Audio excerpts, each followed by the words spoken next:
Hello and welcome to jasonnewland.com, and this is Q&A Friday.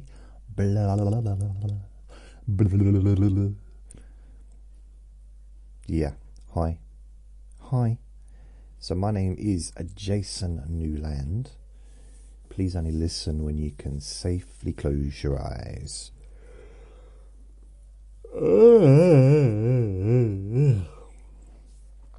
Right, it's 1:55 p.m. in the afternoon on Friday the 23rd of May 2005.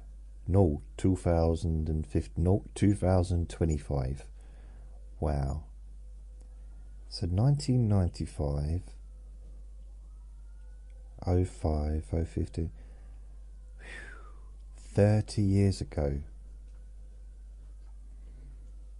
Now I'm just thinking, it's weird, I've got these memories of stuff that happened 30 years ago, and I'm just like, how can it really be 30 years ago? Right, so it's Q&A Friday. It's alright outside. It's kind of glum and bright, a little bit of both today out there. It's not cold. There was a lot of activity in this building last night. A lot of door slamming, like, till early hours. Not quite sure what that was about, but I'm up here, so I wasn't getting involved. I think it just might have just been a lot of traffic, perhaps. Maybe a little bit of traffic. Oh, that's nice of the plane to come over while I'm doing this. How pleasant. So, I've got a message here on my Facebook group. Oh, my Facebook group, Jason Newland's Boring Group.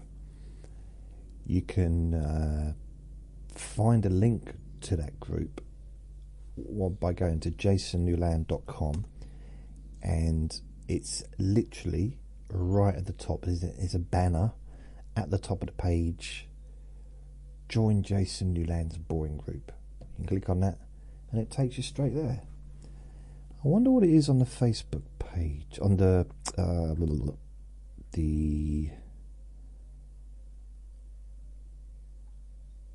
phone. Yeah, they're both together as well, but side by side. And that'll take you straight to the page, and you can join. You can join. So I had a message from Clara. I'm not sure if I'm pronouncing that right. Clara. Woohoo, heard my name on your podcast. Thank you for the welcome. You're welcome. Thank you for welcoming the welcome. I did do a recording yesterday. It was number 1357. That's weird. Got a fly. I don't know if it's the same fly. It must be a different fly. It's weird because I just had Vinny not on my lap, but to the left of me as I was sitting down with my feet up, and I was watching a boxing YouTube channel, and Vinny was asleep, and suddenly he just reached up and snapped at a fly.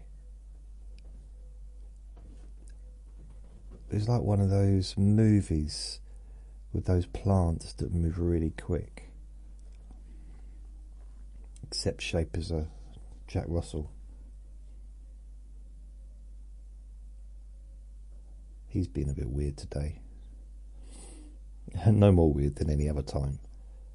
A bit strange. So what I'm going to do,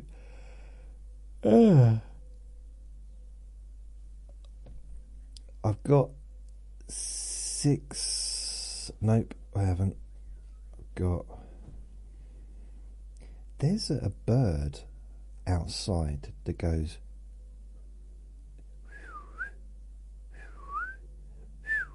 like that. Hope that wasn't too loud. It's like, I thought it was one of the neighbours. So we used to have a neighbour who lived over the fence that used to squawk like a pigeon, like early in the morning. I'm talking like 6 in the morning, 5, 6 in the morning, 4 in the morning. It'd be like doing that noise. He was a bit of a character, this one. He doesn't live around here anymore. But I remember once he was my neighbour who lived the other side of the block where he lived. I knew him, and he was a friend, and he said he got woken up at about 5 in the morning. Someone was outside his bedroom window. Bearing in mind he lived upstairs, okay? These were like studio apartments. And he looked outside, and it was the neighbour from downstairs on a ladder painting his window frame pink. No apparent reason, just decided it would be a good idea. That didn't end well. It's just that I don't think it was the choice of colour, but you can't. First of all, these frames are not wooden. They're like double glazing frames, so you can't really be painting them, I don't think. I'm not sure the council like that.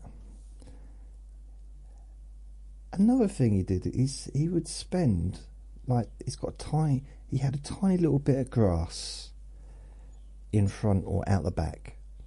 Like a tiny little bit of grass that was kind of his little area. And I'm talking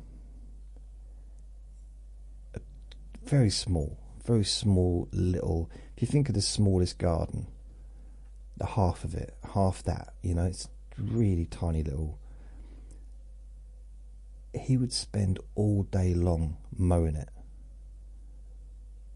I mean, you could literally probably cut it with nail scissors in about half that time. He was, I don't know, he was just on pills, and he'd be doing it all day. Had another one lived over there. These are people that live over the fence. It's a different world over there. This bloke, he doesn't live there anymore either. He used to have pallets delivered, wooden pallets, like from a lorry. He'd have a big pile delivered. And he'd do this in the summer, I think, yeah. So basically he'd have this big massive pile of pallets, wooden pallets. He'd spend all day breaking them up with an axe, which was very noisy, as I'm sure you can imagine, all day long. And then in the evening, he'd have a bonfire. And that was his routine for the whole of the summer. So it was noise all day, smoke all night. And bonfires, however lovely they may be, I like a nice bonfire, but it's not great. I think bonfires are better in the winter, because in the summer, I don't know about you, but I kind of like to have my windows open.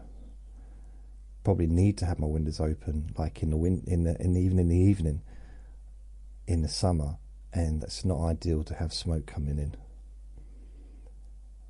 But it's a different kind of smoke, isn't it? Bonfire smoke. I remember I was at a bonfire, and it's a place that I lived. This is the Buddhist community, and we had this fire, and there was a big like meeting together, and everyone, I suppose, like a party kind of thing. As much of a party as Buddhists can do. And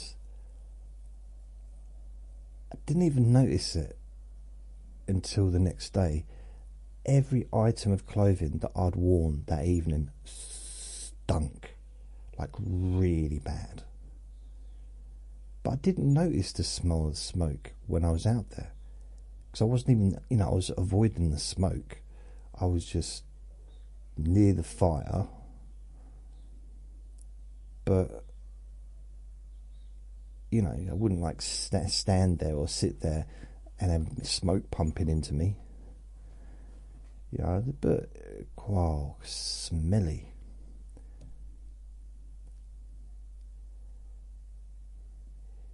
Yeah, had a fantasist living over there as well, a different bloke.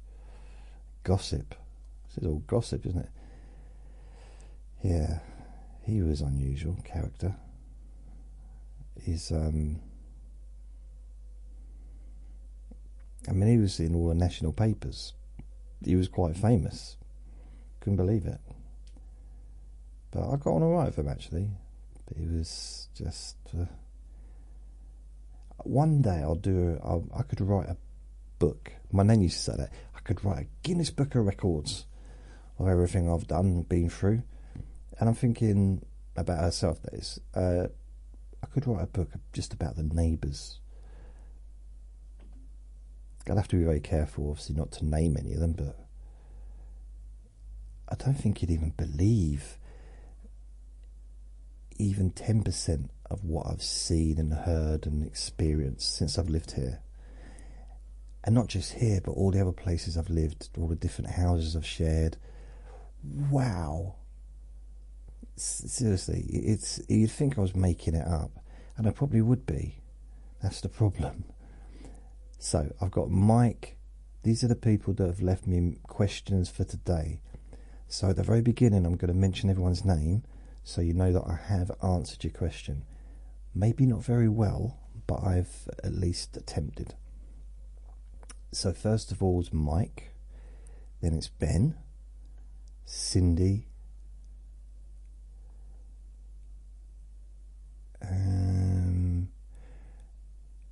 Hope, but I'll mention Hope, but she didn't actually ask the question, but it's part of the Cindy's question. And then Ali. Oh, Hope. Yep, Hope has got she's got a question as well. And Sandy. So Sandy, Hope, Ali, Cindy, Ben, and Mike. Yeah, so it's 1, 2, 3, 4, 5, 6 questions. And I hope that those who asked the questions, those of you who've asked the questions, and when you hear the answers, I hope it's everything you hoped it would be. I just I don't know what I'm going to say, because I don't always tell the truth. So I'll try a little bit. Okay, so Sebastian has mentioned be in another cover, which he likes to do. I want to meet you at the beach tonight. What is Sebastian wrote? Jason, maybe he even wants to go to a hotel room. Every hour, Sebastian sends me another message. He loves going on his AI things, and if he sees a picture that is, if he can see a way to make fun of me, he does.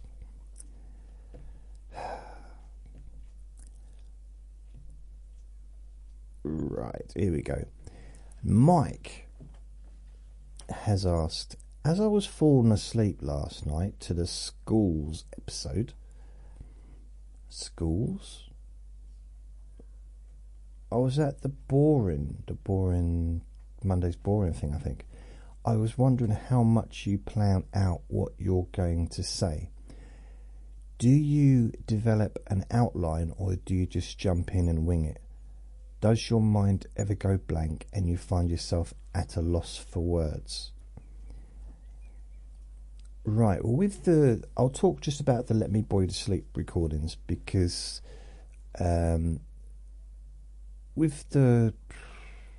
occasionally I will work out what I'm roughly going to say if I do a hypnosis recording, although 99% of all my hypnosis recordings that are being just me talking off the top of my head, the only preparation would be maybe having a concept.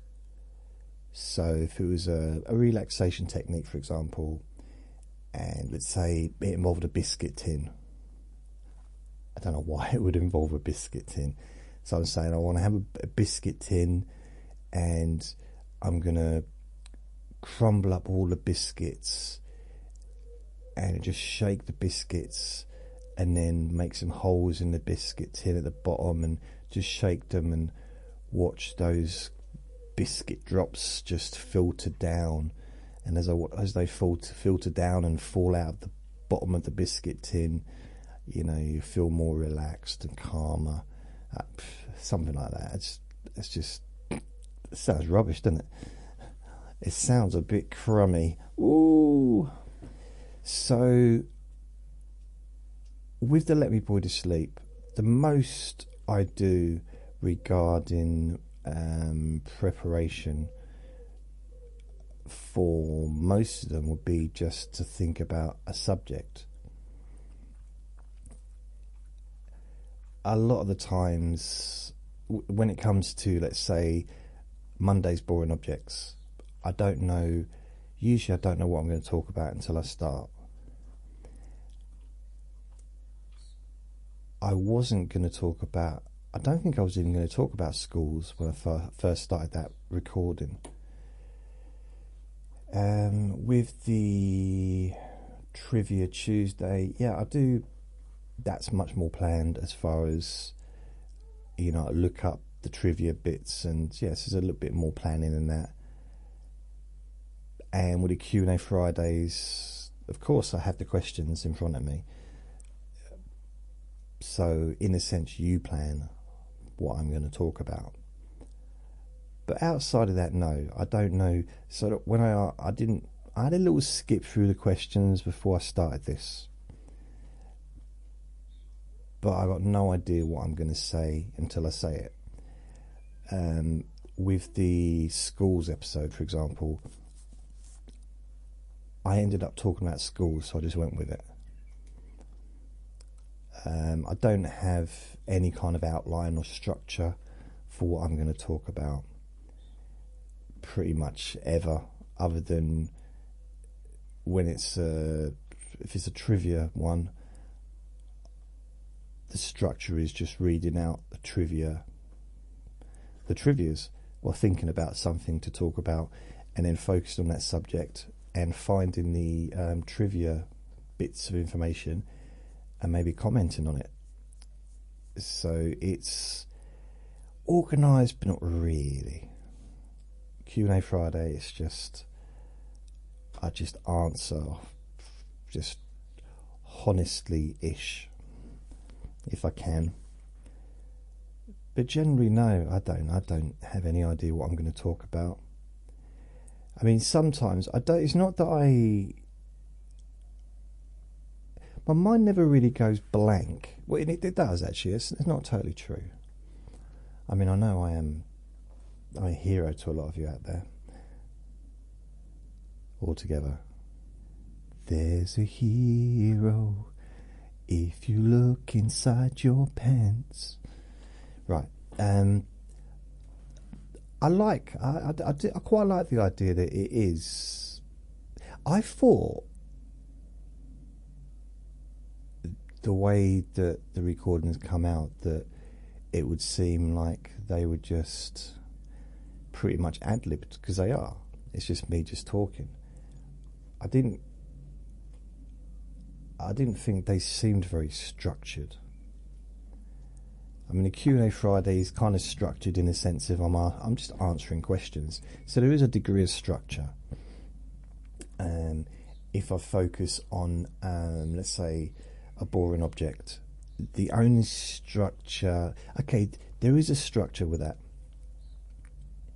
In the sense of, I choose a subject. So let's say if I choose mobile phones, for an example, as a subject,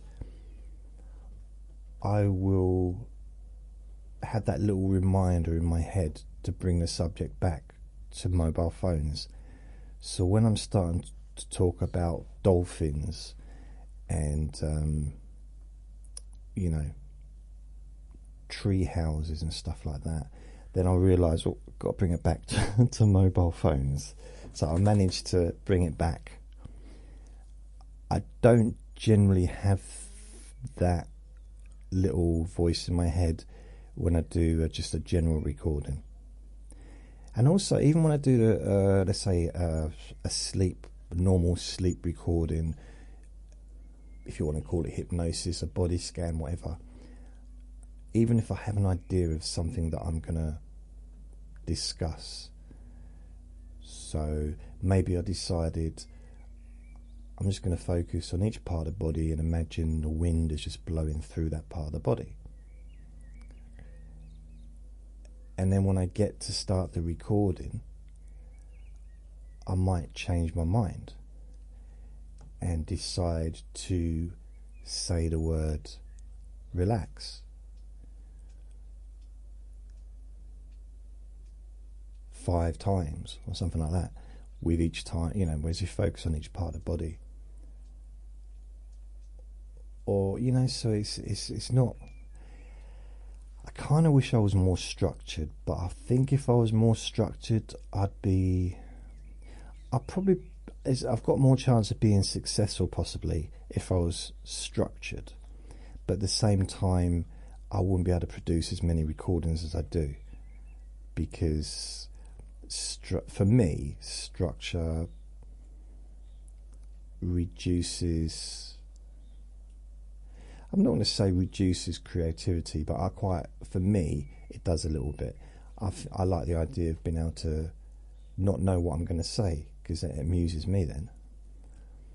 And I'm kind of interested in what I'm going to say next, because I never know what subject I'm going to end up talking about, or what direction I'm going to travel in. I really don't know. Now, occasionally, it's not so much that I find myself a loss for words, but occasionally, and this is true, I'm telling you this, Mike. This is very true. And I did one recently. I do a recording, and I'm just in a rotten mood. But I didn't realise until I started the recording. And I have to stop. Occasionally I've done the whole recording and just trashed it. The other day I think I was trying to do a Trivia Tuesday, and I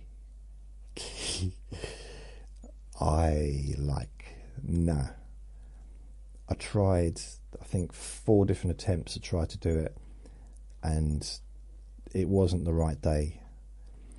So yeah, I abandoned it, which is kind of weird, because sometimes I might not feel in the mood to do a recording, but once I start the recording, I cheer up, and when I've completed the recording, I feel good, like I've actually accomplished something, like I've contributed something to the world in my little way. But sometimes it's just a no-go. As far as a loss for words, I think if I'm talking to a human, yeah. I'm not Mike. I'm not saying you're not human. Don't have a go at me. And I think if I was face to face with one person, this would be. I mean, I think the reason why this is easier, because there's no interruption. There's nothing interrupting my stream of thought. If this was a conversation, then I would have to stop talking, and it'd just be a different process, because in order to get to some of the, I guess, more weirder things that come out of my mouth, it takes a bit of travelling. It takes a bit of, I need to just let go, just you know, be free without, I was going to say without censoring myself, but you know what, I don't censor myself, but in the end I kind of do a little bit, but I generally don't. Generally. Occasionally I say something and I edit it out and I think, no. It's like, no. And you might be thinking, yeah, but you said something the other day and you didn't edit that out. What kind of stuff do you edit out? What? It's like, what? I know. But you got, well, you haven't got to remember, but you could maybe think that, yeah, sometimes I leave stuff in that makes me laugh. I know it might sound strange, but I just sometimes find things funny, and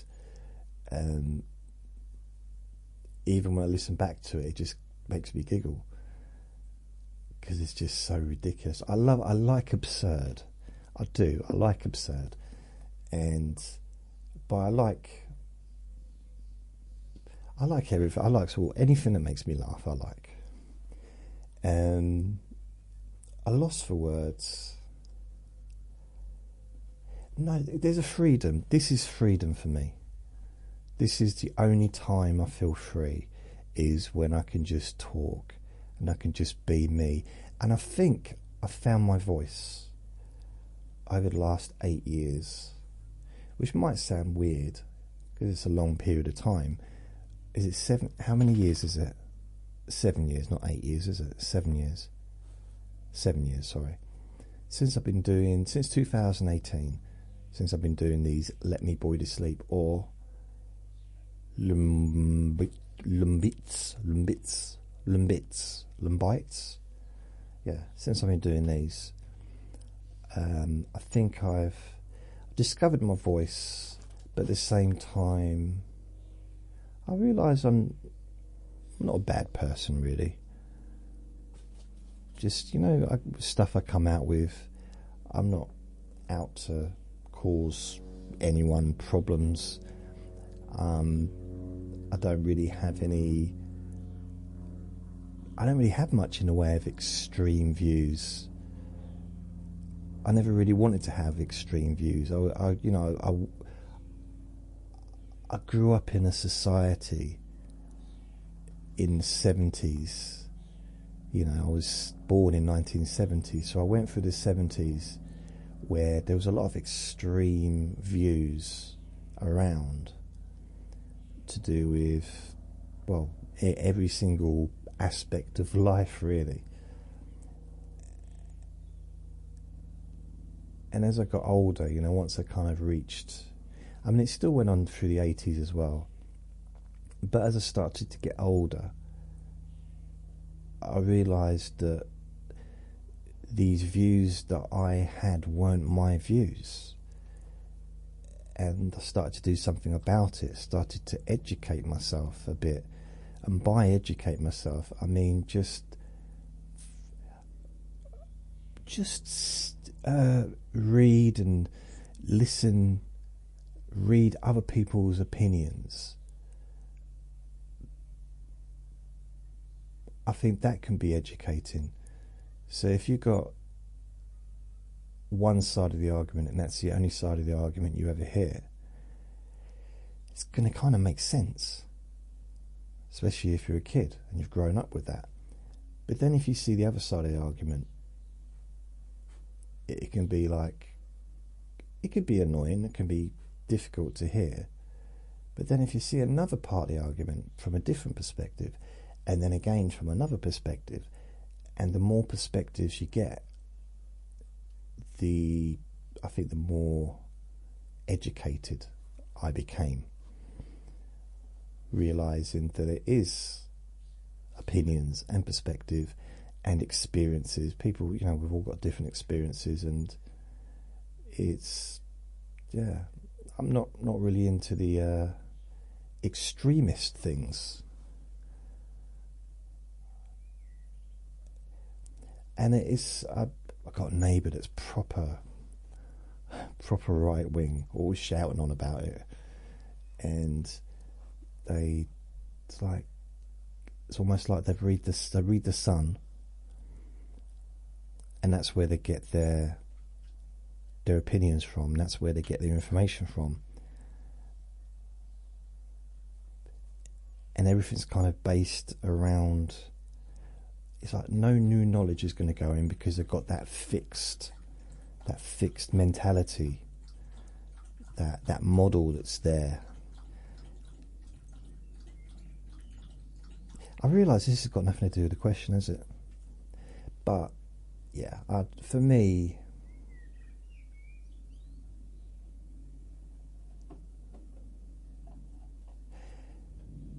yeah, I do. I'm trying to explain that sometimes I do have a loss for words, but not really. Generally, not for this podcast. I mean, there are better days. Some days, I guess, I'm probably a bit more upbeat than others. I try to keep it light if I can, but it's not always easy, you know. But at the same time, this isn't therapy for me. I'm not talking to help myself therapeutically, although it might be helping me. Maybe it'd be helping other people in some ways, to hear someone talking. And, you know, if I don't really mention my mental health travels, journeys, whatever you want to call it, over the last 50 years, 50 odd years. I don't really go into it too much detail, but I think maybe for some people would look at where I am now, and I'm doing all right, all things considered. I'm still here. According to some of the messages I get, I'm helping people. And I'm doing something positive with my time. And I mean, my psychologist said this to me, because I remember saying, this is years ago, she said, can you put your trousers back on, please? Like, she said, Vinny, what do you want? You want to have a treat? I've got to go. No, I'm not going to go. You can hear me. I'm just going to go and get him a treat out of the packet. All right. All right. Here we go. How did that get on the floor? Will you stop chucking my stuff on the floor? Wow. No, wait. So I've got these Good Boy chewy chicken twists with 100% natural chicken breast meat. Promotes dental hygiene. And a complimentary pet food. Did you hear what you said? He said, I don't care what it says on the packet, just give me it. Right.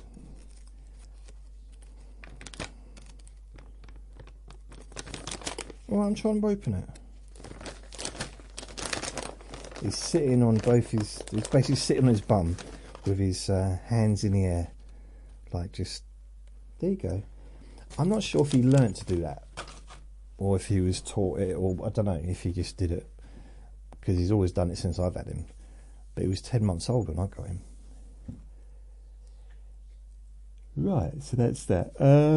Yeah, my psychologist, and this is probably 8-9 years ago, she said to me, because I said, well, I don't feel that I'm really helping society. I'm not contributing, that's it. I'm not contributing to society. Being at home and, not going to work or whatever. And she said, yeah, but society is not just your local area. Society is not just your country. Society is the world, isn't it? Society is everywhere. And I said, what are you talking about? She said, I don't know, I'm just trying to make you feel better. I said, is it because it's Friday afternoon, you're just waiting to go home? She said, yeah, I just wish you'd stop talking.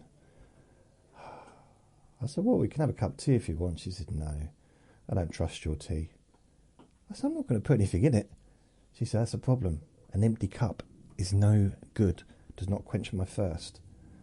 I said, it was a silly conversation, but I just said, oh, I didn't think about it really like that. She said, well, you got people listening. I mean, if you forget the world, you've got people listening in this country. Just because no one's listening locally. I said, yeah, got a few, I suppose, a few thousand around the country that listen. She said, there you go.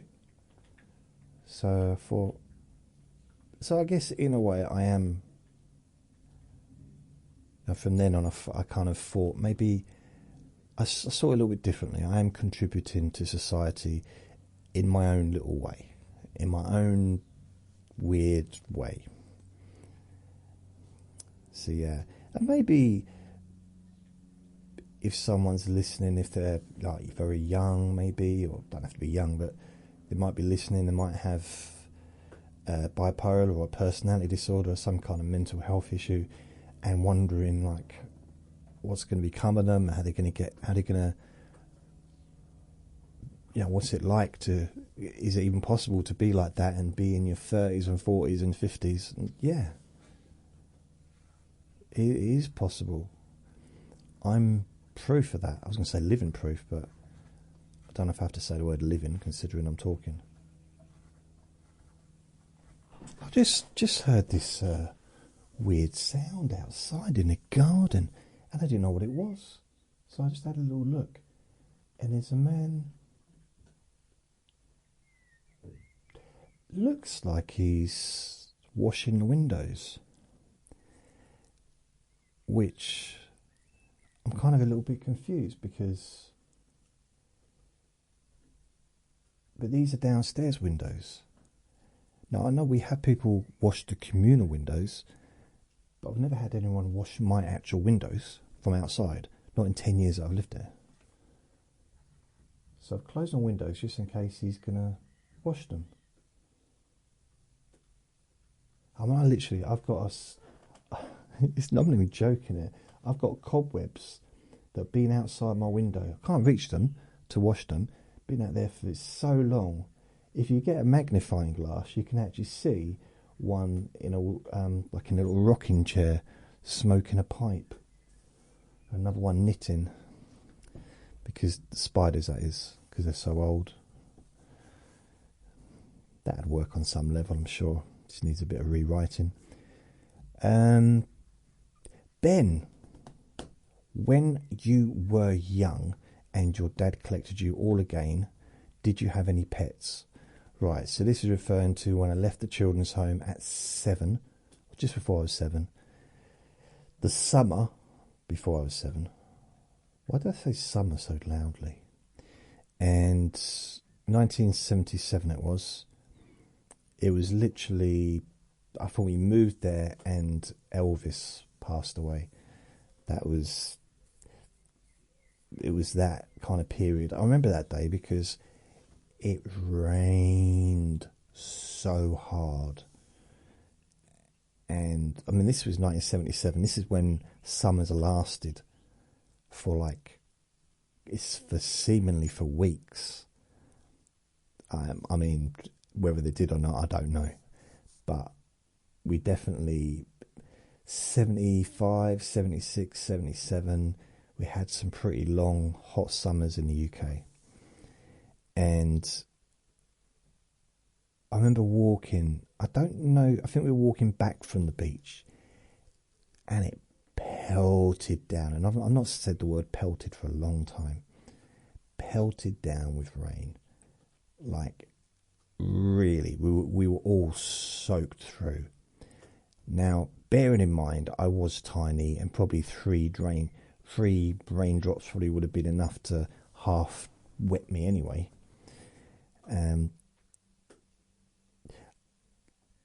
Good thing about it is whenever it rained that hard, I just wet myself because it didn't matter. I could do a wee-wee in my pants and no one would know. Made a mistake one day though. because it started to rain really hard and the top of me started getting completely drenched. So I thought, okay, good, I can go to the toilet. Then it stopped raining. Not a good look. Not a good look at all. And other than that, I mean, it's not the only bad thing about it. The job interview didn't go very well either. See, I was on the way to a job interview, and I'm pretending I was still a kid, but actually I was on the way to a job interview, and it rained, and I weed myself, and I went into the job interview, and he saw that I'd weed myself, and they didn't give me the job. That's what that was about. I don't know if I wanted the job either, but I might have done. I don't know how many jobs have gone forward I didn't get. Twice, I've actually been offered 2 jobs at the same time and had to choose. Happened twice. Once was in 2004. I was offered a job in a call centre, like selling car insurance again, or working as a care assistant. Now, at the time, I wanted to be a care assistant, but the money would have been absolutely rubbish compared to, well, it just wouldn't have been a good salary. But that's not what I wanted. I wanted to do something where I was helping people. But I chose the call centre because, first of all, I knew what I was doing because I'd already had a job doing that. And well, it's the second call centre I'd worked in, second insurance job I'd worked in, third call centre. And also, I'd never done care work before, so I didn't know whether or not I would be right for that kind of job. Didn't know if I'd be able to do it. And the second time was back in, there might have been other times, but this another one I remember was in 2012, around December, or end of November. I went for 2 jobs. One was in a car insurance company, the third car insurance company that I ended up working in. So you won't be surprised to know that I took that one. But the other job I got offered was interviewing people on the phone, which actually was much more to my skill set because I wasn't selling anything. I got to be nice all day. I'd have been good at it. I just would have been good at it. It would have been pretty much a very easy job, but also rewarding because I'm giving people jobs and stuff. So it was like an out call centre working on behalf of big companies. But it didn't seem like a stable position.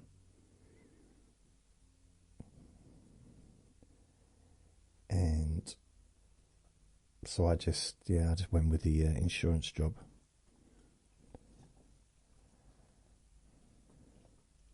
I'm sure there's a horse joke there somewhere. Stable position. Really? Hey, really? Hey. So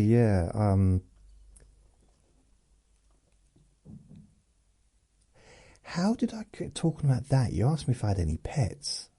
Blimey. So when we went there, do you want that last one? Do you want them? How about eating your dinner? This is the last one. You've got no more treats. And you're not having any more treats till next Thursday. So this is it. This is your last treat for a whole week. Okay, up to you. I went. We had ants in the house. I mean, that's not really technically a pet, is it? No pets I'll let him have his packet. He's probably going to want to rip it to bits. Let's just take out the thing which keeps the bag fresh, because I don't want him eating that. He'll rip the bag to bits now. Trying to get to what's not in there.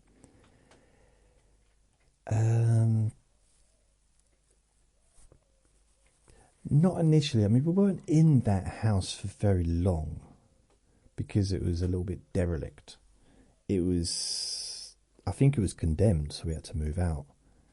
My dad joked something about, you know, was fine till I moved in, which was a bit rude. Too much farting. Ha ha ha ha. And so when we moved into the next house, which was only probably 5 months maybe after moving there to that town, maybe less, maybe 6 months, maybe less, we moved into this new build house, and we did have a cat called, what was the cat called? Tigger. Yeah, we had a cat called Tigger, which was the first time I'd ever, never stroked a pussy before. I'd never had a dog, never really been around any kind of pets in my life. So I was a little bit, wasn't quite sure how to, I don't know. Didn't really know what to do with it. But yeah, so we had a cat. Unfortunately, the cat didn't last long. Got it got I got run over. To be fair, that's what happened. Got home from school, and that was upsetting. But other than that, then nothing. And then I won a goldfish at the yearly fair, which was, I think, in August or September. That's it, Vinny. Can you make a bit more noise, please? Don't start knocking stuff off. He wants me to give him more. But I can't give him more because I don't have more to give him. I really don't. No. So yeah, I won a goldfish called Popeye. I called him Popeye because he had one eye that was much bigger than the other eye. So Popeye was my first ever pet. Really. My first, like mine. And then it turned out he had an eye disease. So I felt a little bit guilty calling him Popeye. But I didn't think it was fair to change his name. Otherwise, it's like it's all he knew. He didn't know any other name. And I don't think he realised the reason for the name, so there was no point telling him. There didn't seem any point changing it, because that'd be confusing for him. So I had these little drops, took him to the vet. I'm not sure if we did. I think we might have taken him to the vet, blimey. Or maybe, could you take a goldfish to the vet? I don't know. We've got these little drops which were put into his water, and it seemed to help a bit. I used to be fascinated with Popeye. It's just the whole kind of... The pooing I found weird. The laying of cable. Just the whole... Just having it attached for that long.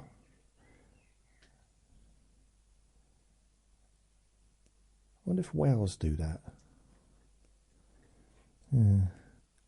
Well, you couldn't fit a whale in a little goldfish thing, could you? My dad had a... Did we have a goldfish pond? Or was it my granddad that put a goldfish pond in? Well, I think we might have got a goldfish pond, but it might be my granddad. I can't remember now. That's weird. I'd have to ask my dad. There was definitely a goldfish pond in that garden of that house. Just a little goldfish pond, and it was... Because we used to put a tennis ball in there in the winter so that it always left an air hole.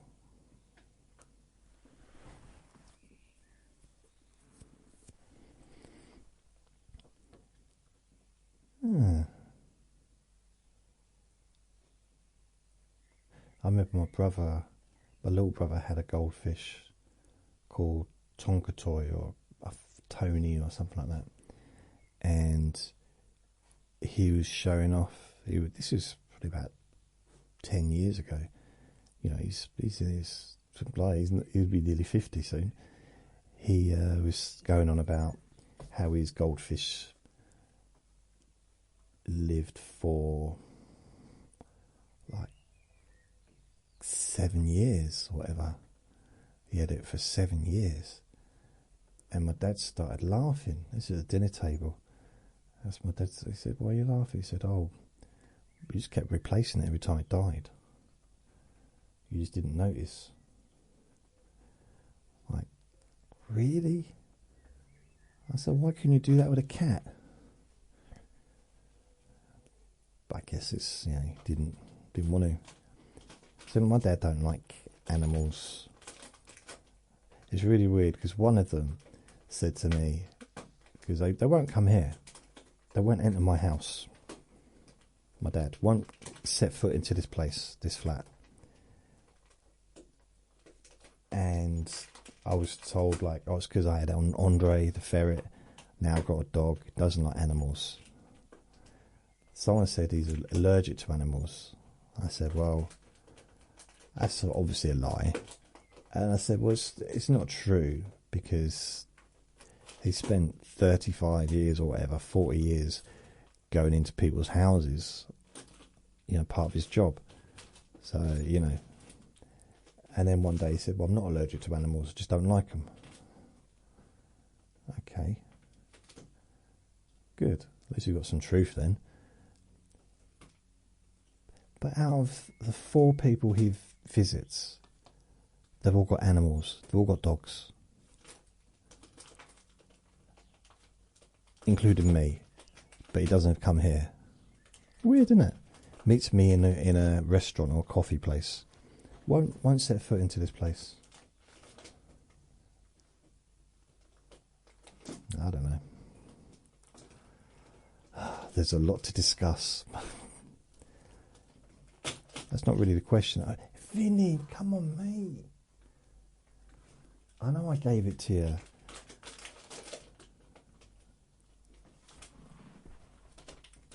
I'll tell you what's weird. The other day I gave him a packet and there's one bit left in. There's one of those chews left. And he just looked at the packet. The packet wasn't closed. It was open.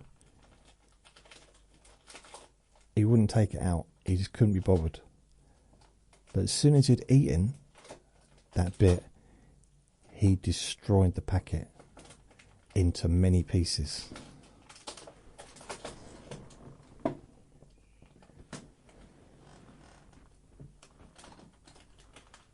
Which is what he's doing right now. Other animals we had. Wow, this is noisy. Other animals.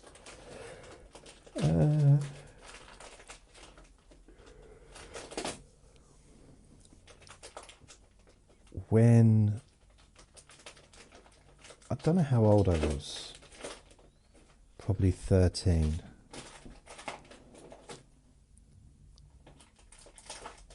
My dad got a dog for my stepmom. She wanted a dog, but couldn't just get a normal dog. Just a normal standard dog. normal dog size. No. Came home with St. Bernard. One of the world's biggest dogs. And cute as anything as a puppy. I mean, all puppies are cute. There's no non-cute puppy. It's just like a non-cute pussycat, you know what I mean? They're just always cute, aren't they, when they're little? And then is that as noisy as for you as it is for me? That's really winding me up. It's still funny though, I don't know why. He's so silly. So we had this dog called Misty, St. Bernard, and you literally, if you could watch it grow in front of you. I mean, I'm not even joking. It grew and grew and grew. I remember one day, not one day, I remember saying to my dad, "Is it finished growing yet?" He said, "You asked that yesterday and the day before that. You'll know when it's finished growing." I said, "How?" "Because you won't be able to see the sun anymore." And he was right. Huge. Bigger than me. I was like 13, 14 or whatever. 13. Bigger than me. When it was fully grown. Weighed more than me. Probably weighed about 12, 14 stone. I weighed about 8.5 stone. When I took it for a walk, it would just drag me along. I had no control over it. Or over her, rather. No control over her. She was a beautiful dog, but she got too big for the house. And we had quite a big house, but it wasn't big in the sense of, it had a few rooms, but it wasn't big as Vinny. There's no point looking for stuff that isn't there. It's not there anymore. It's not there anymore, my dearest. The thing is, my dad built a kennel outside and she lived outside. Because she just literally, she'd get in and she'd knock everything over. She struggled to get through the door. I mean, it was huge, really big. And she didn't have what she needed. And this is at a time, probably so maybe it was when I was 14. This was at a time when everything was starting to go a little bit wrong. And, both my brothers ended up moving out. My stepmum started going back to work, so she was hardly ever there. My dad was always out working. I'd be babysitting my little brother after school and during the summer holidays. And Misty was just left on her own too much. There wasn't really anyone's fault. It's just that wasn't planned. Just how it ended up being. It went from being a big, full family house to something quite strange for the last year or so.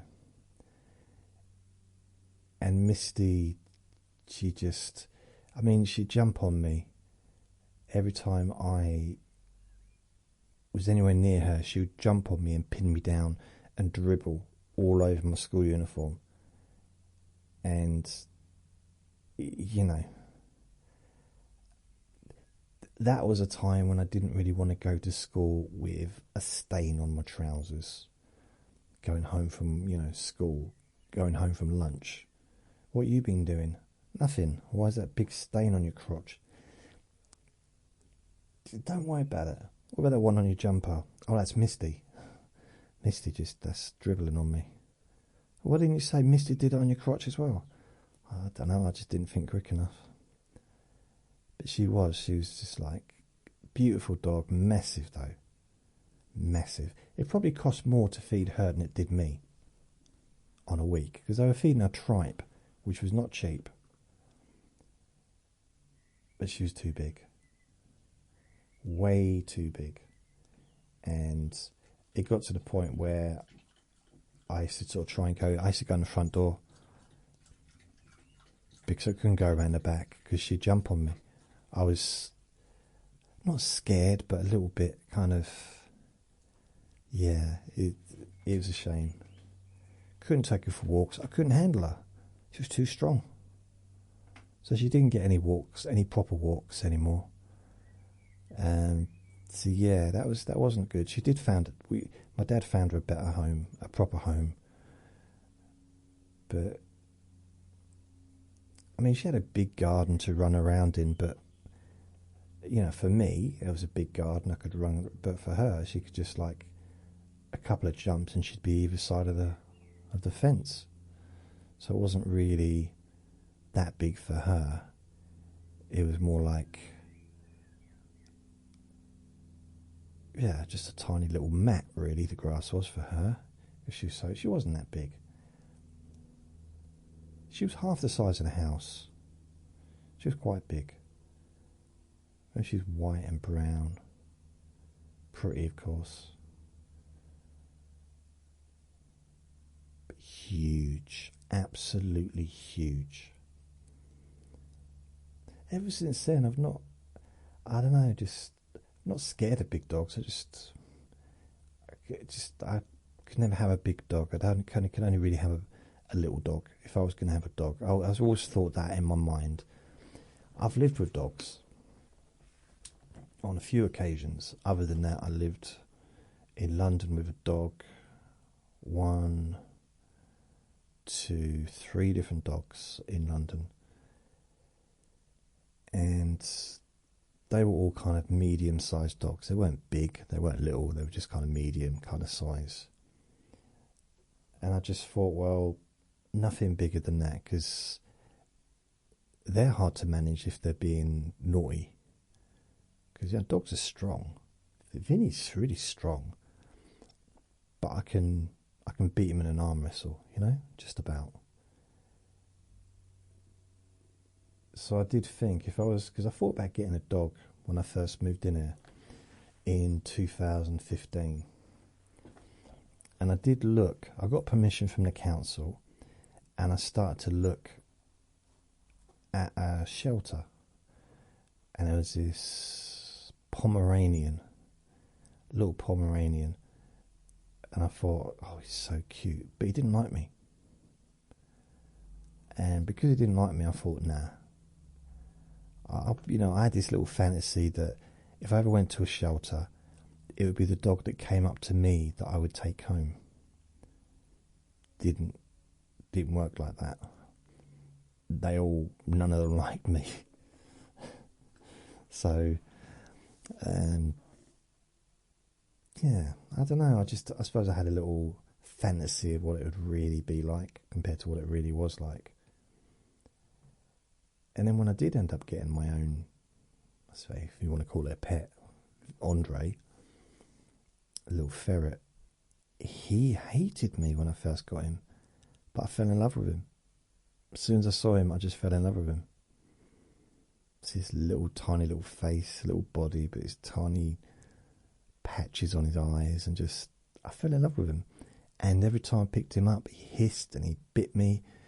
He absolutely didn't like me at all. It took a couple of weeks before he sort of accepted that I existed. He wasn't able to get rid of me. And then we were kind of inseparable. Well, he couldn't get away from me, really. I suppose that's the best way to explain it. And so, yeah, we had pets, but only really them two. So really, when I first moved there, other than the ants, there was nothing. Then we had the cat, and she wasn't there for long, unfortunately. And then when we moved, I had my little goldfish, and then when we moved, I didn't have a goldfish anymore. Then we had the Misty, the huge dog. in about, when I was about 14, maybe 15, 14, 15, I lose track of the times really, but it was a point when neither of my brothers were living there, so I was on the top floor on my own, which was weird. I mean, I didn't like living with them, but I missed them when they weren't there. It's weird, isn't it? It's just like the brother just above me, the 2 years older, he used to wind me up all the time, but I missed him when he left. When he moved out, I was like, oh, because I'd spent my whole life with him, literally. From the day I was born to 15 or 14, 15, whatever, I'd been with him every single day of my life, moving around the country, living in different places. So suddenly he wasn't there. It was very strange, even though we didn't necessarily get on that well. And then my other brother, the oldest one, he moved out, and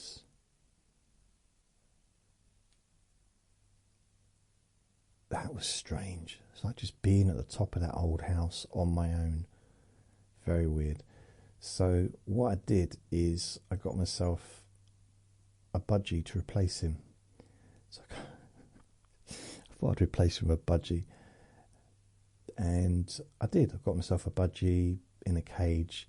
Had it in my bedroom to start with, but it was a little bit too clattery, a bit annoying. So I thought I'll put it in the other bedroom, in my brother's bedroom at the front of the house. And unfortunately there was no heat and it froze. It's terrible really, but it was so this must have been during the winter, and there's no, the heating would be off. I think my dad's always had a bit of a problem with heating. I remember when I was I moved out and lived with my stepmum and her mum in the flat, my step-nan's flat. So my little brother and my stepmum were in one bed. My step-nan was in the other bed, in the other room, and then I was on the living room floor on a little camper bed. And I didn't like that, so I went and moved back. I asked my dad if I could move back into the house because it was horrible, and he said yeah. It was freezing cold. There was no heat. I said, "Are you going to put the heating on?" I said, "No, no heat." I had to move out again. I was 15 years old, by the way. I wasn't even legally.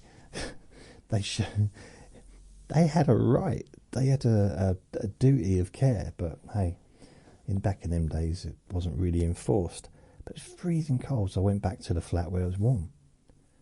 But I didn't want to be there because I missed my own room, my own stuff, my own space. And I know I'd only been there for a little while because the house had to get sold. But would the house have to get sold if I was living there? I don't know. It probably would have put it off. Probably wouldn't have had to sell it until I was 16. Or maybe 18. Don't know. Which would have been it would have been better because the house would have been worth a lot more.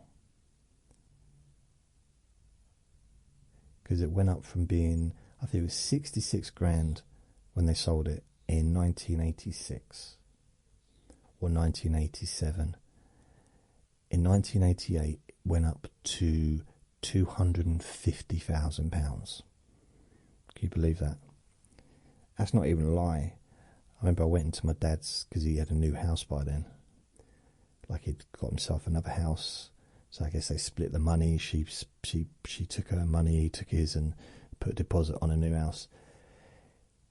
So I went in to his house just to see him, and there was this thing. He pointed to it. It was it had this like little chipboard, wooden board thing where he'd post, pin stuff on. And there was a picture of our house with a £250,000 price tag. And you could see a dent in the wall where he'd been headbutting it. He was so angry because a year, just over a year and a half, and it went up by that much. A year later, it dropped down by about 125, or 2 years later. So it was a big drop, but you know, it's now worth about 700 to 800,000. I went online just to search, maybe a little bit more. But it's just like, wow.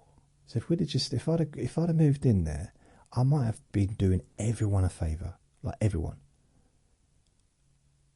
If I'd stayed there and the council, so like I have to, especially if I was on a YTS scheme, which I was, said no, you have to look after him until he's 18, and do you care, or whatever, which meant the house price would have gone up. My dad could have sold that. 125 grand each. She would have been better off. He would have been better off. He probably would be buy his house outright, the one he got. I mean, that would have been amazing. Ifs. So yeah, we had pets.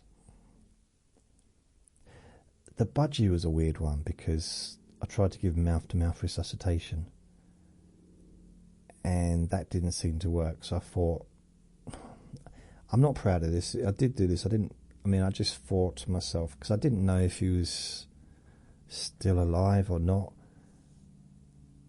and because I didn't know because he was not looking at me. I didn't know if he was giving me the cold shoulder, I mean literally, but if he was just annoyed because I left him on his own.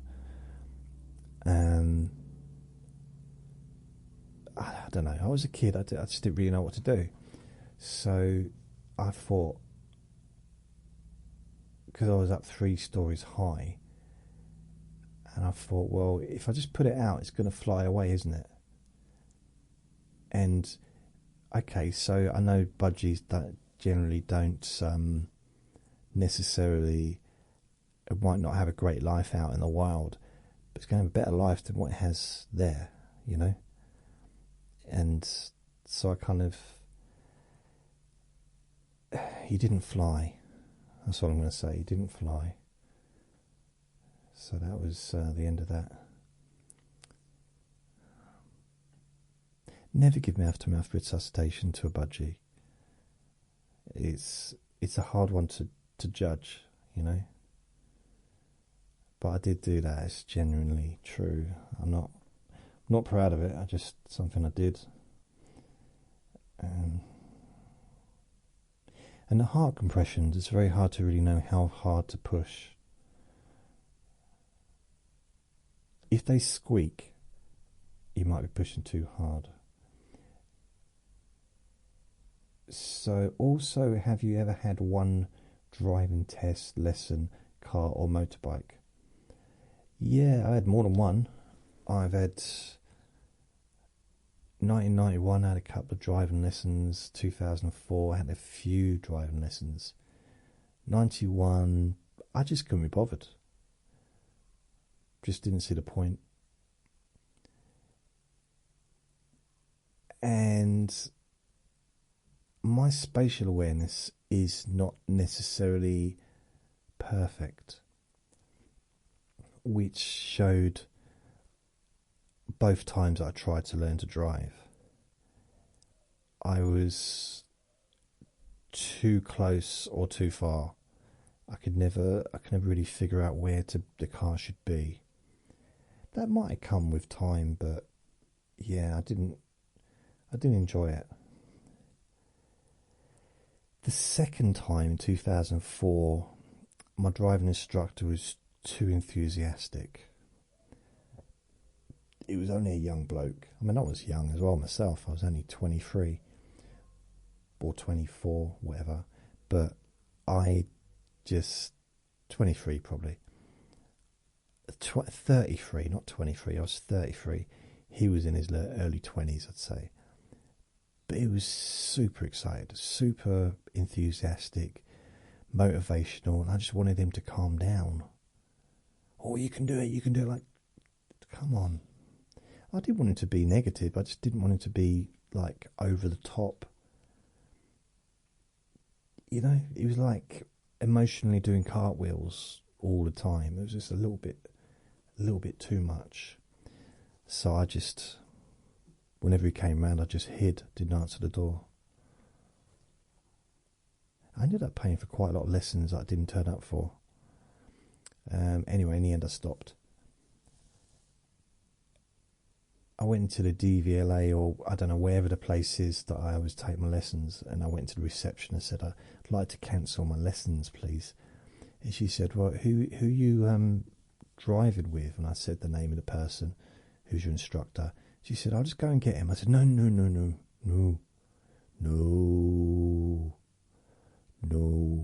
she said, too enthusiastic? I said, yeah, too enthused. She said, we hear that a lot.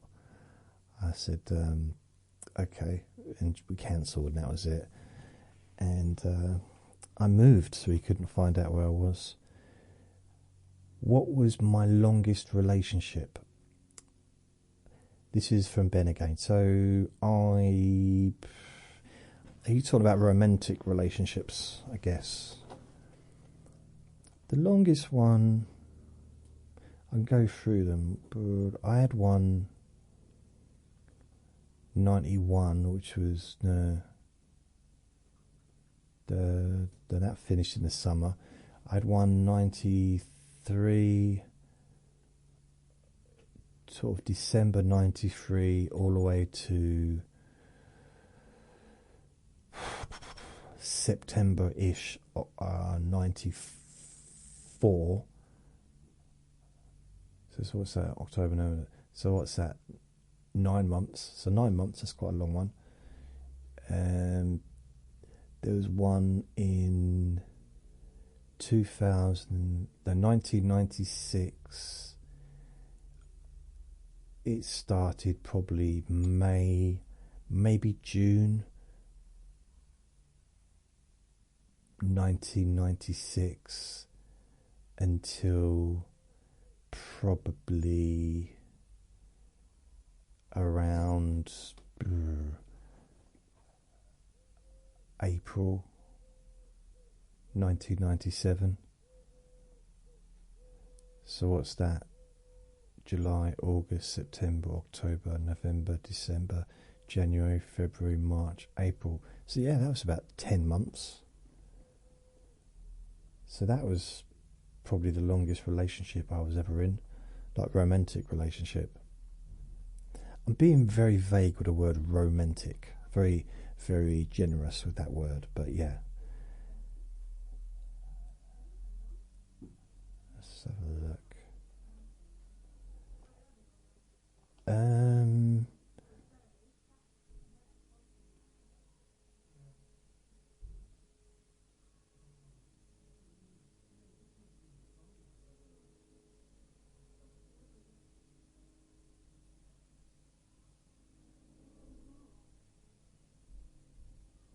Trying to think.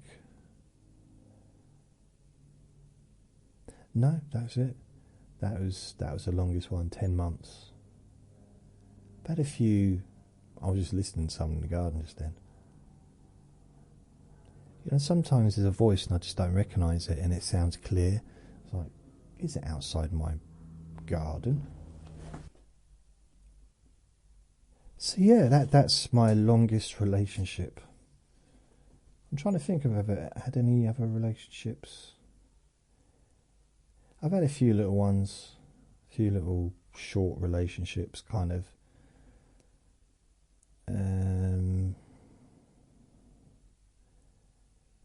Yeah, I mean, 95, I think 1, 2,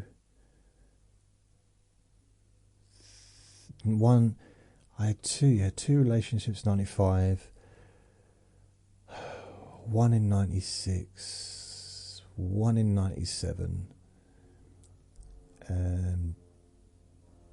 during college, I didn't really have. I had a friendship with a female, but wasn't a relationship. It was a friendship, and then it turned into something a bit more at the end of the course, at the end of the university degree. But for the 3 years, we were just really good friends. And then that kind of didn't really come to anything. We were just friends, very close friends.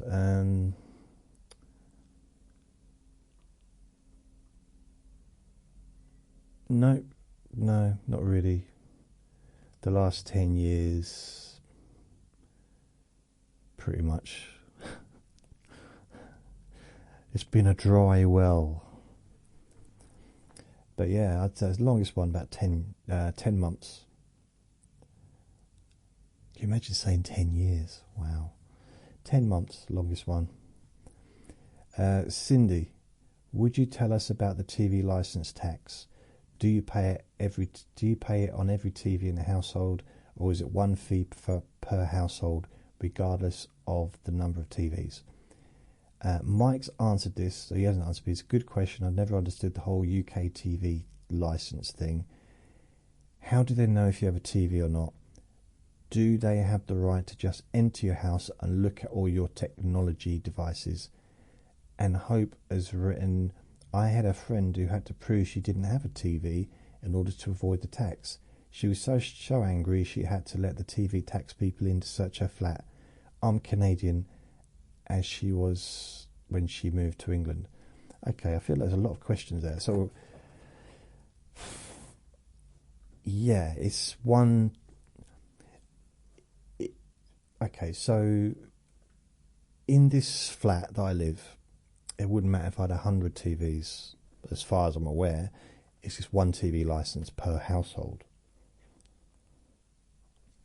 They do a discount for blind people.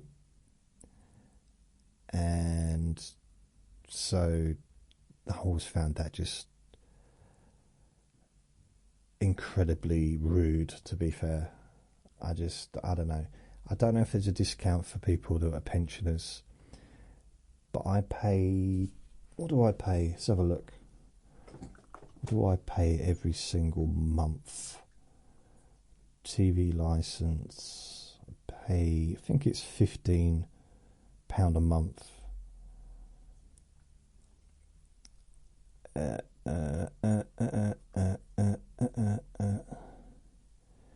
TV. It's at the beginning of the month, so let's have a look. 1st of May. £15. So I pay £15 a month for my TV license. I only have one television. But the way they figure... It's one of those really... It's, to me, such a dumb thing. A dumb idea. It made sense originally, when they first started doing it, I guess. But there was two channels, BBC One, BBC Two. Both of them, neither of them had adverts, although they had sponsorship and stuff like that, but they didn't have adverts, so it was a public service. Then ITV came along, which was financed by advertising. Channel 4 came along, financed by advertising. Channel 5 came along, financed by advertising. And then over the years, everything except BBC channels are financed by advertising. All of them. Yet we all still have to pay for BBC, even if people don't use BBC. And I see YouTube videos where people say, oh, come on, you don't have to let them in, or if you do let them in, they have to prove that you watch BBC, and it's not quite as simple as that. They can be a little bit intimidating, these people coming around. They do it for a living. They know what buttons to push. They know how to get people to open up and how to incriminate themselves or whatever. And it seems weird that some people go to prison for not paying a TV license or refusing to pay the TV license. They actually go to prison. How can that in any world be justifiable? That doesn't. Me with no strong views. It just seems ridiculous. It's just all absurd, but not in a funny way. And so, yeah, we do have to have a TV license unless you can prove that you do not have a television. And they also now include streaming. So if you stream TV, even if it isn't the BBC, so if you stream ITV app, which has got adverts on, you're using a TV. So you watch TV, any kind of terrestrial television, even if it's streaming and you're viewing it through the internet, you have to pay a TV license for it, according to them. I'm sure there's ways around it.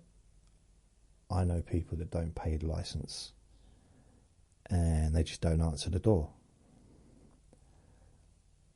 I never used to pay the TV license till I moved here, but I pretty much always lived in a multiple occupancy house. So the landlord paid the TV license for the building. So I never had to pay a TV license until I moved here, and I thought, I'll just pay it. Because I've seen what happens when people don't pay it and they get hounded. And how do they, let's have a look.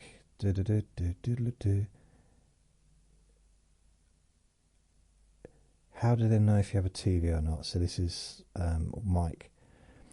Well, they have these, they basically just look at who's paid for a TV license. So if they've got everyone in a road except number 43, 72 and 65 haven't paid a TV license, then they know where to go. And they're just going to assume that everybody has a TV, because most everybody does have a TV. Some people don't, but most people do. And even those people who don't, I remember having this conversation with a dog walker, and they said, oh yeah, they said something about TV, and I said, wait a minute, you told me you don't watch TV.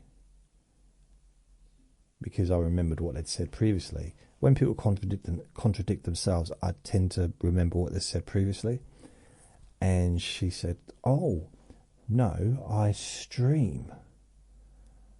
I said, it's still watching telly, just because you don't own a television. So she told me she didn't own a television, which I assumed she didn't watch TV. Although there's been times when I've not owned a TV and I did still watch TV online, on my laptop. Or at least watch programs, streaming. So they will check. They can check, and they will knock, and they will harass. And they've got these vans that apparently can tell, but I don't know if they can or not. I don't know if it's just... There might just be like a little sausage roll maker inside there. A little bed they sleep in. I don't know if it's actually anything's working. But yeah, they've definitely got the law on their side for some reason. Do they have the right to just enter your house and look at your technology devices? According to them, they do. But I think it can get to the point where they can call the police in order to gain access. And... which is just ridiculous. It's really... Can you imagine wasting the police time because you want to see if someone owns a television? That's, phenomenally bad. And they do check. If they do get into your house, they do look around and try and check all the technology devices.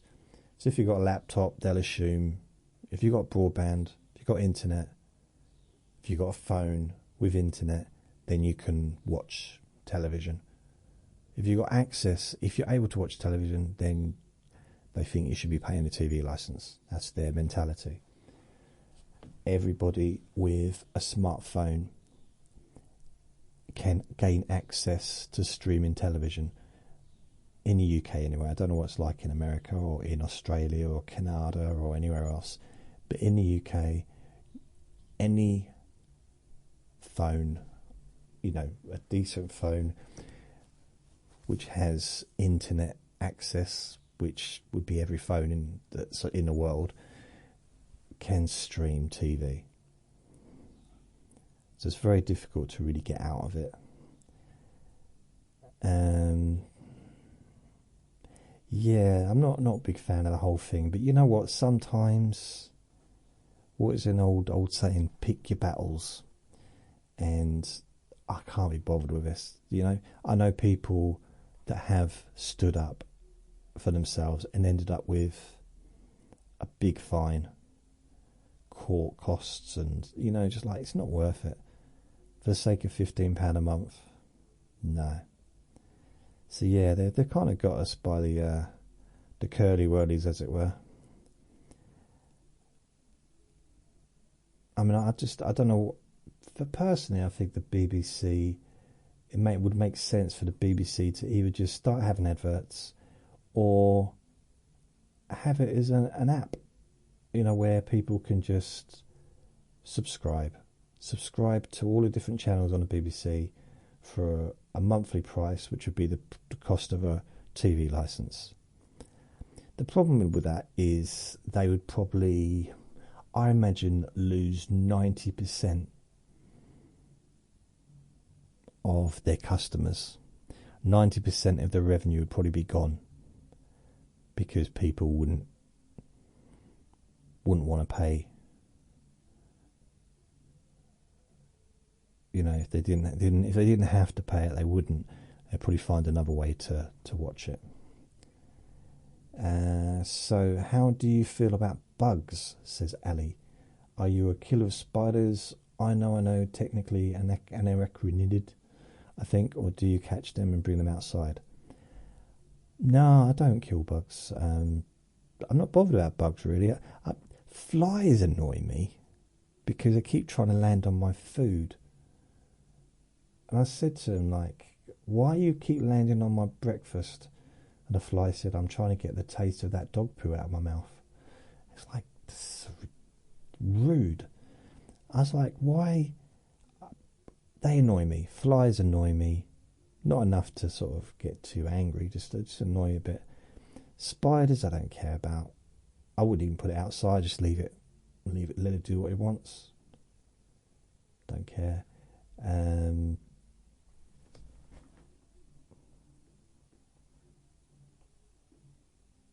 Oh, I think Horace just popped up onto the windowsill and then he's gone. We're talking about creepy crawlies and bugs. Horace the pigeon. Yeah, I think spiders, I'm not bothered. I don't care about them. I think the only bug, if you want to call it a bug, would be like a wasp or a bee, a hornet, that kind of thing. I would definitely I would always try and guide them out of the window. I would put the effort in to get them out of the window, because this isn't the right place for those animals to be. They need to be outside. None of them want to be inside, really, I don't think. So I'd try and get them out and without doing any harm, In the past, if it was a spider, I'd probably try and get it outside, but I don't care anymore. Just doesn't bother. Spiders don't bother me at all. I don't bother them, they don't bother me. But luckily, I'm in a country where we haven't got to worry about stuff like that. Yeah, so for me, it just...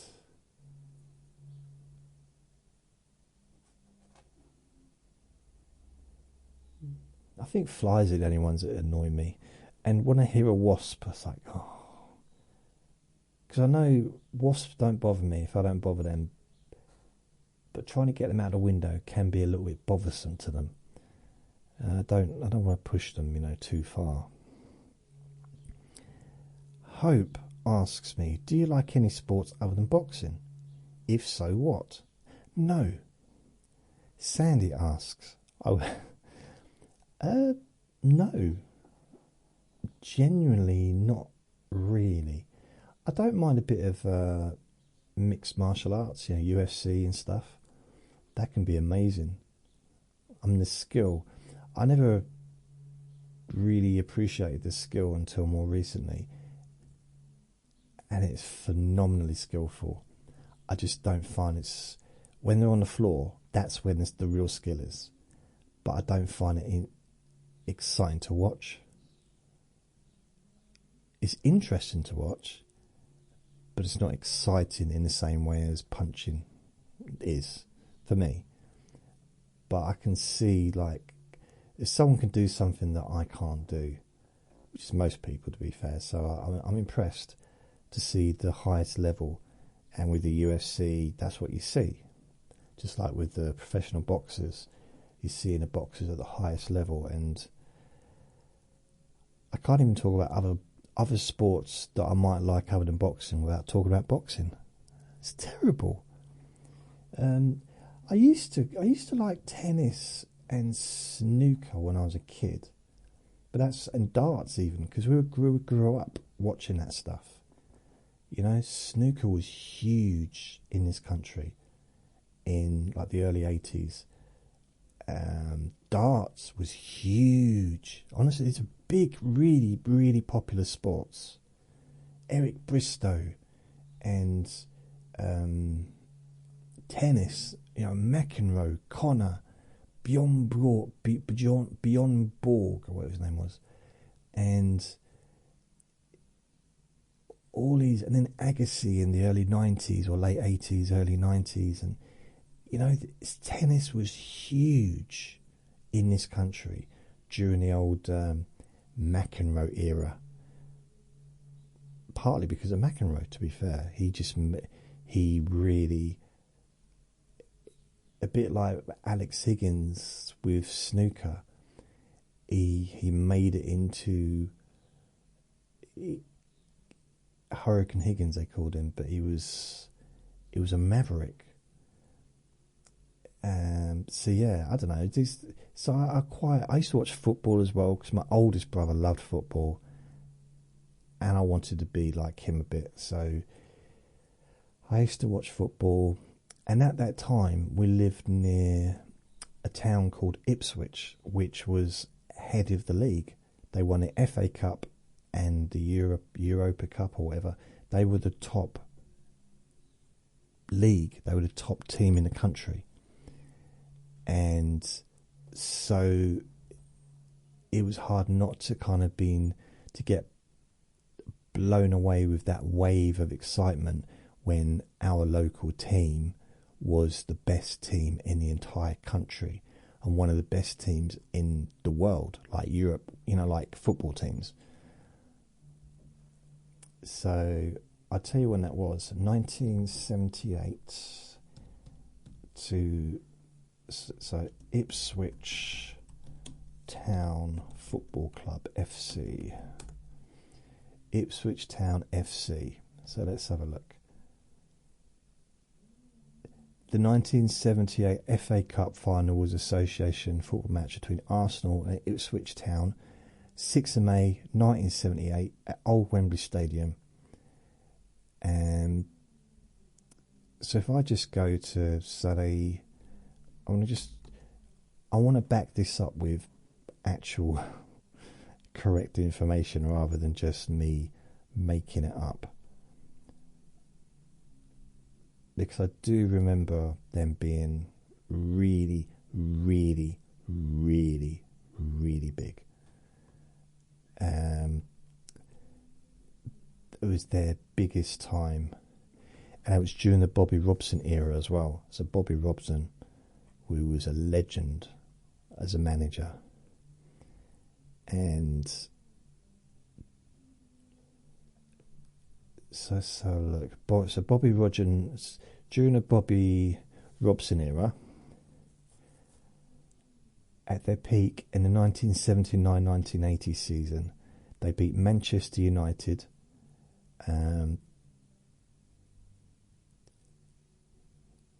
Their major success came 1978 when Ipswich beat Arsenal at Wembley Stadium to win their only FA Cup trophy. The triumph was followed by almost winning the triple in 80-81. So they were really big back then.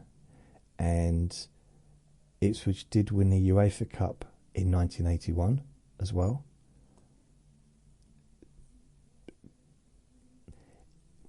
It's hard. I mean, anyone that's been, I suppose there's probably thousands of people, anyone that's had their local football team be like at the top, even if it is just for a year or a couple of years or whatever, it is something, it has an effect on the local area. It really does. Like, really. I've only experienced it once, and that was, when I lived near Ipswich and when I was a kid. So between 78 and 82, Ipswich were big players. And to win the FA Cup is like, at the time, it was like the highest prize, really. And there's a lot more different cups now. That's when the FA Cup was a much bigger deal than it is even now. I'm saying that like I know something about football. And also what was really big back then was Sabutio, which is, I don't know if you've ever heard of it. It's basically, you put this green cloth onto a table. You can play it on the floor as well, but it needs to be a flat floor. I mean, I don't know how many floors are bumpy and lopsided, but by flat I mean because you basically got these things that they're like little weebles. Weebles wobble, but they don't fall down. But you push them, and then they hit the ball, and the ball pushes, and yeah. I don't know. It made sense to me when I said it. But it's a very popular game.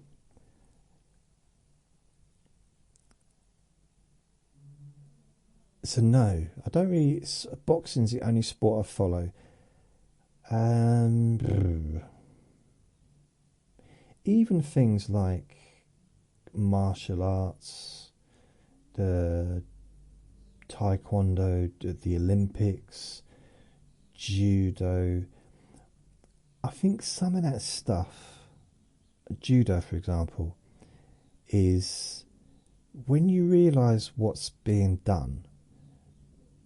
I think, okay, I'm going to talk for myself. With judo, because my dad was a judo man when he was at school.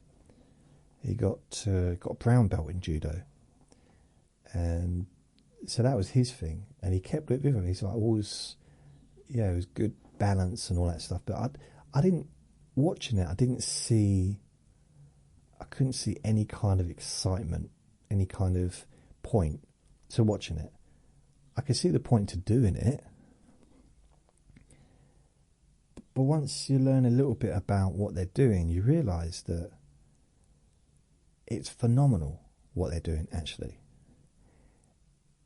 And when you put two really, really good people, it's like a chess game. It's almost, if you put one really good person against someone that's average, then that really good person is going to chuck that average person all around, and it's going to look spectacular.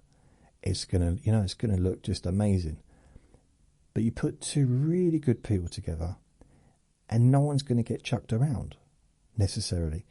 They're going to try and chuck each other around. And it's the same with the USC or with the Jiu-Jitsu. They'll try and choke each other out, but it's much easier for, if I got into a Jiu-Jitsu, someone that's only been doing it a little while would get me into a choke in seconds. But two really good people, they can't. It can't. It's not that easy. Not that it will be easy for them, but I'd say it's which in a way, as an observer, as an audience, I think unless you're really into the sport, the skill doesn't necessarily impress, because it's not based on speed. Like with races, the one who wins first, the one who gets there first wins. It's a much easier thing to watch, isn't it? A running race, a swimming race, a rowing race,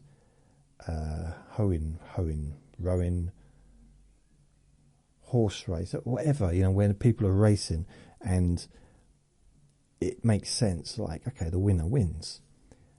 But when it comes to like combat sports, is just so much more. I mean, boxing used to be, I preferred the boxing in the Olympics, how it used to be, when they used to have a scoring system, when a beat, like it would actually, every time a glove touched the head guard or the body, it would trigger off a point. So that was good, because then you could see how many points each boxer needed to win. And if you was on one person's side, you say, "Oh, got to get more, got to get more." Now they don't do that anymore. In fact, they don't even have headgear anymore, I don't think, in the amateur. Do they have headgear in the Olympics? I don't know if they do anymore. They might do. So I think because I'm a non-fan when I watch any other sport. So if I do watch something, I'm looking for excitement. In the same way as if someone that's not really into boxing, they might watch the same fight as me and think, what a pile of rubbish. And I might think that was an amazing fight. It might not be exciting in the sense of lots of action, but the skill involved, it might be phenomenal. The kind of skill you'd get with Mayweather, or the kind of skill you get with Tyson Fury, or with Usyk. There's different types of skill levels, or with Lomachenko. Phenomenal skills. So it's not always exciting to watch, but I think there's a reason why only one person ever beat Tyson Fury, and that was Usyk. Because Usyk is phenomenal. He is now pound for pound the top out of everyone at the moment. But there's something, he's like, wow, he's got... Yeah. Anyway, I won't bore you talking about boxing, but no, I'm not really interested in other sports. Boxing is the only one I really like. I'm trying to think of any others. No, not really. Sandy asks, I would like to know if you have taught Vinny any tricks. And also, thank you for being with me for the last 6 years. I love falling asleep to your stories. Well, thank you, Sandy. Thank you for inviting me to be with you for the last 6 years. Happy to help. Vinny, he's taught me a few tricks. Vinny will not do a single thing I ask him to do. The whole time I've had him, which is 2 years and 5 months, 6 months nearly, 2 years and 6 months I've had him. He won't come into the kitchen unless he wants to. And if I say to him, something's making a weird noise over there, what is that? If I say to him, do you want to come come in the kitchen. He just stands at the door and stares at me. Right? I've now realised, and this is a new thing, if I say to him, stay there, he runs into the kitchen. He won't do what I tell him. It does exactly the opposite. So I realise he wouldn't do what I told him. I realise that. But he will do the opposite. So if I don't want him to do something, I just tell him to do the thing I don't want him to do. And he does the thing that I do want him to do. No, I tell him to do the thing that I do want him to do, but I tell him not to do the thing that I do. Oh, I knew what I meant. You know what I mean. So, I don't know if it's reverse psychology or whatever, but he will not. If I say sit, he stands. If I say stand, he sits. He won't do a single thing I tell him or ask him. The only thing he's ever done consistently is when I'm out, and the only command he ever listens to is when I shout to him, Vinny, ignore me. And he does. It's the only thing he actually listens to. So he won't do anything, no tricks, nothing. He's just completely... It's all about him. He does whatever he wants, whenever he wants. Even in bed, right? If I accidentally touch him, let's say my hand moves over or my leg moves, he growls at me. It's my bed. He growls at me. He's very, very a little bit temperamental. I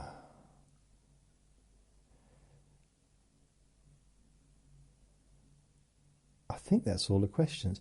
I've got no idea how long I've been doing this for, but it's now 10 to 4. So I've been doing it over an hour. It's warm in here. That's because I closed the windows, isn't it? Because of that man doing the washing, cleaning the windows or whatever. So, thank you for listening, and remember to be kind to yourself because you do deserve to be happy. Lots of love. Bye.